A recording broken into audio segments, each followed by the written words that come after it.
সুধী দর্শক মণ্ডলী, আমিও জানতে চাই ইসলামিক ভিডিও টিউবের প্রশ্নোত্তরের নিয়মিত আয়োজনে আপনাদের স্বাগত জানাচ্ছি।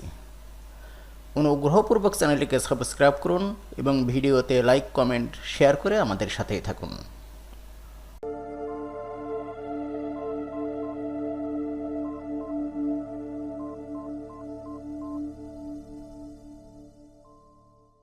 প্রশ্ন: মুসলিম ব্যক্তি কোথা থেকে নিজের আকীদা বিশ্বাস গ্রহণ করবে?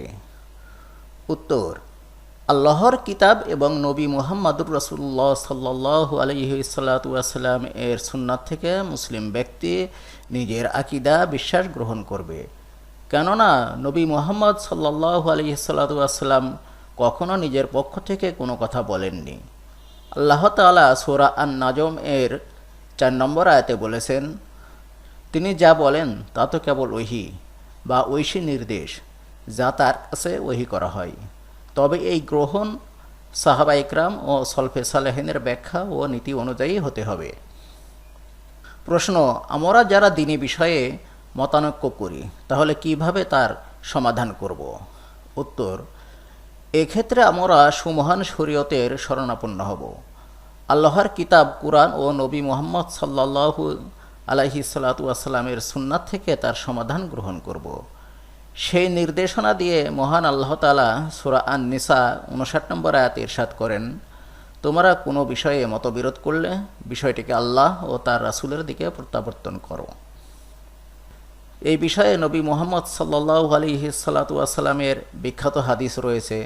যেমন তিনি বলেছেন, আমি তোমাদের মাঝে দুটি বস্তু রেখে যাচ্ছি, যতদিন তোমরা ওই দুটো আঁকড়ে ধরে থাকবে পথভ্রষ্ট হবে না। তা হলো আল্লাহর কিতাব ও তার নবী মুহাম্মদ সাল্লাল্লাহু আলাইহি ওয়াসাল্লামের সুন্নাত। প্রশ্ন: কিয়ামত দিবসে নাজাতপ্রাপ্ত দল কোনটি হবে?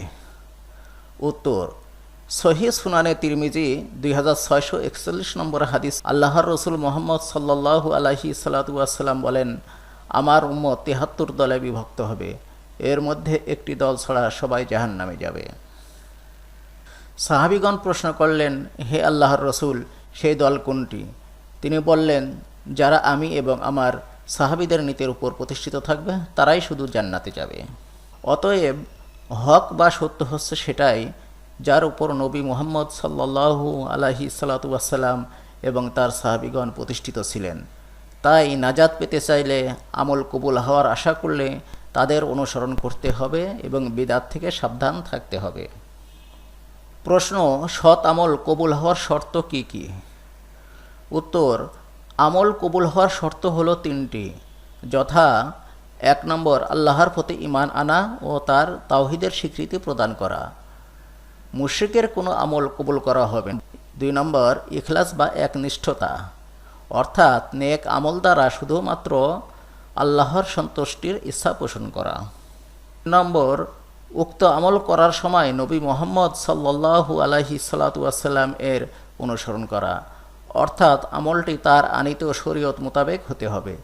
কাজেই তিনি যে নিয়ম নীতি প্রণয়ন করেছেন সেই মোতাবেক আল্লাহর ইবাদত করতে হবে।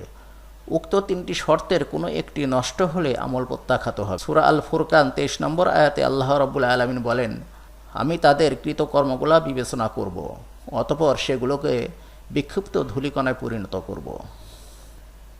সুধী দর্শক মণ্ডলী, আশা করি ভিডিওটি আপনাদের ভালো লেগেছে। ভালো লাগলে চ্যানেলটিকে সাবস্ক্রাইব করুন এবং ভিডিওতে লাইক, কমেন্ট, শেয়ার করে আমাদের সাথেই থাকুন পরবর্তী ভিডিওর জন্য।